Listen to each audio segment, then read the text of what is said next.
राम राम जी। आप सभी का स्वागत है मेरे यूट्यूब चैनल पे।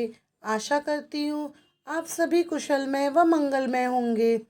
भक्तों, नवरात्रों में संपूर्ण फलों की प्राप्ति, हर मनोकामनाओं की पूर्ति करने वाला दुर्गा सप्तशती का पाठ पढ़ाने जा रही हूँ।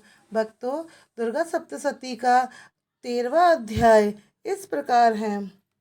राजा सुरत और समाधि वैश्य को देवी द्वारा वरदान। मेघा ऋषि कहते हैं, हे राजन, हमने देवी का यह उत्तम महात्म तुमसे कहा। जिस देवी का प्रभाव तुमने सुना है, वही देवी इस जगत को धारण करती है, वही भगवती ज्ञान उत्पन्न करती है, वह भगवान विष्णु की माया है। उसी के प्रभाव से तुमको और इस वैश्य को मोह हुआ। उसके प्रभाव से अन्य बड़े बड़े ज्ञानी पुरुष मोहित हैं और होते रहेंगे। इसीलिए हे महाराज, तुम उसी परमेश्वरी की शरण में जाओ। जो मनुष्य उसकी आराधना करते हैं, उनको वह भोग, स्वर्ग और मोक्ष देती है। मार्कंडेय जी कहते हैं, मेघा ऋषि का यह वचन सुनकर राज्य छिन जाने से और ममता से दुखी महाराज सुरत उनको प्रणाम कर शीघ्र तपस्या करने चले गए। हे महामुने, वह वैश्य भी भगवती के दर्शनार्थ तपस्या करने के लिए नदी के किनारे चला गया। वैश्य ने देवी सूक्त का जप करके कठोर तपस्या की और राजा और वैश्य दोनों नदी के किनारे देवी की मिट्टी की मूर्ति बनाकर पुष्प, धूप, होम और तर्पण करके नित्य पूजन करने लगे। वे पहले थोड़ा सा भोजन करते रहे, फिर निराहार रहने लगे। एकाग्रचित्त होकर अपने शरीर के रुधिर से बलि देने लगे। इस प्रकार सावधानी से 3 वर्ष तपस्या करने पर जगदात्री चंडिका प्रसन्न हुई और उन दोनों के सामने आकर बोली।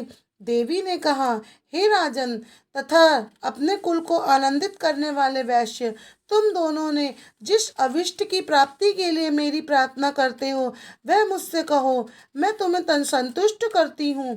तुम जो मांगोगे वह मैं दूंगी। मार्कंडेय जी बोले, राजा ने दूसरे जन्म में चिरस्थायी राज्य और इस जन्म में अपने बल से शत्रुओं को मारकर अपना राज्य प्राप्त करने का वर मांगा।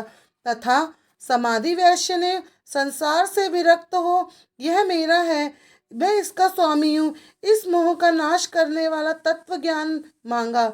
देवी ने कहा, हे राजन, थोड़े ही दिनों में तुम अपना राज्य पाओगे, अपने शत्रुओं को मारकर अटल राज्य करोगे और जब यह शरीर त्यागोगे, तब सूर्य से जन्म पाकर पृथ्वी पर सार्वणिक नामक मनु होगे।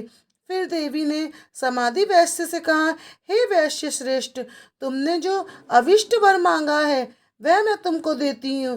तुम मोक्ष के लिए ज्ञान प्राप्त करोगे। मार्कंडेय जी कहते हैं, इस प्रकार देवी ने राजा और वैश्य को अविष्ट वर दिया और तब उन दोनों ने भक्ति पूर्वक देवी की स्तुति की। उसके बाद देवी वहीं अंतर्ध्यान हो गई। देवी के वरदान से राजा सुरत सूर्य से जन्म पाकर सार्वणिक मनु हो गए। इस प्रकार सुरत एवं वैश्य को वरदान नामक 13वां अध्याय पूरा हुआ। भक्तों, यह सप्तशती का 13वां अध्याय कहने में, सुनाने में मुझसे जो भी भूल चूक हुई हो, उसकी दोनों हाथ जोड़कर माफ़ी। भक्तों, माता रानी की कृपा आप पर व आपके परिवार पर बनी रहे। माता रानी आपको संसार के सारे सुख प्रदान करे। जय माता दी, जय माता दी। भक्तजनों, यदि हमारी कथा आपको अच्छी लगी हो तो कमेंट बॉक्स में जय माता दी जरूर लिखें। आप सभी को नवरात्रों की हार्दिक शुभकामनाएं। आप सभी को मेरी राम राम।